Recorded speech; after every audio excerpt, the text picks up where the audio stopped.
Hello and welcome to a special edition of the short Vort on Parshas Noach, live from Yerushalayim.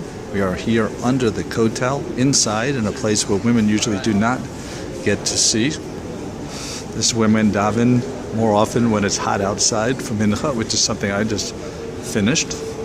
And once again, we'll be discussing Parshas, the section of Shevii for Parshas Naso. It's one of my favorite parts of the Torah. There's a big minyan going on here for mincha. It's favorite parts of the Torah because the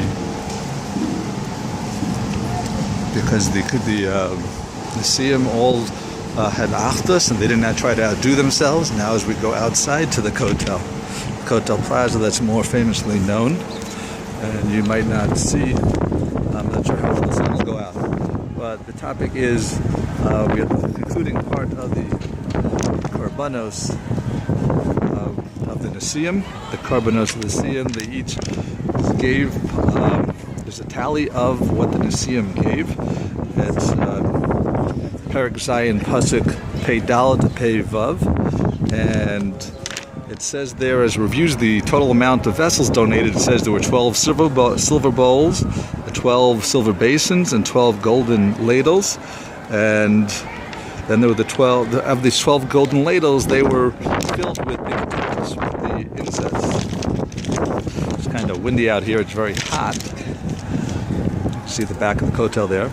So it's filled with these incense. It's interesting to note that only the part about the incense, the golden temple, the golden items were filled with them, but the silver ones were not. So the Brisker Rav asks, and he says, why this distinction? Why are only the golden ladles, are they filled? And what it says, what's inside it on the day of the dedication of the Mishkan? And that's actually part of the reason. The Torah answers the wording of the pasuk that introduces the summary of the Nesiim's offerings, and that was the Chanukah HaMizbeach was on the day it was anointed, I guess B'yom Himashach, for the princes of Israel. So the offerings were actually brought over a period of the 12 days, one per day from each of the Nesiim. And apparently what happened was, according to the Brisker Rav, was that on the first days of the first day that everyone brought their meal offering and placed into,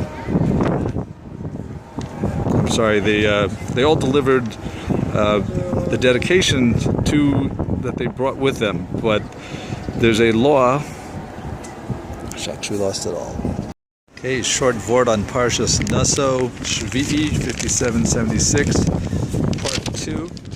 So we had asked, why is it that the golden ladles were the only ones that were tallied up, that they were brought with them the incense, the ketoras, but the other ones, it does not say by the silver items what they brought in. So the Brisker Rav explains that the key is the wording of the Pesukim in the Torah, which says this was the dedication of the altar, B'yom Himashach, and the day it was anointed for the princes of Israel. The offerings were actually brought over a period of 12 days, but the Torah seems to imply that all the offerings were brought on the day of the Mishkan, that the Mishkan was anointed. So apparently this is the story. The story was that they were all delivered their gifts to the Mishkan on the first day of its dedication, Rosh Chodesh Nisan, but when it came to present it and to offer actual korbanos, that was later on by each of theirs turn, except for the first day. Now there's a law that this is important, that once a meal offering has been placed in a kli shares, in the vessel, it has to be offered that day before nightfall. Otherwise it becomes puzzle because of lina, being left overnight. However, by the ketoras, the incense has a different rule, and it's actually allowed to be left over for a long time and it never becomes invalid.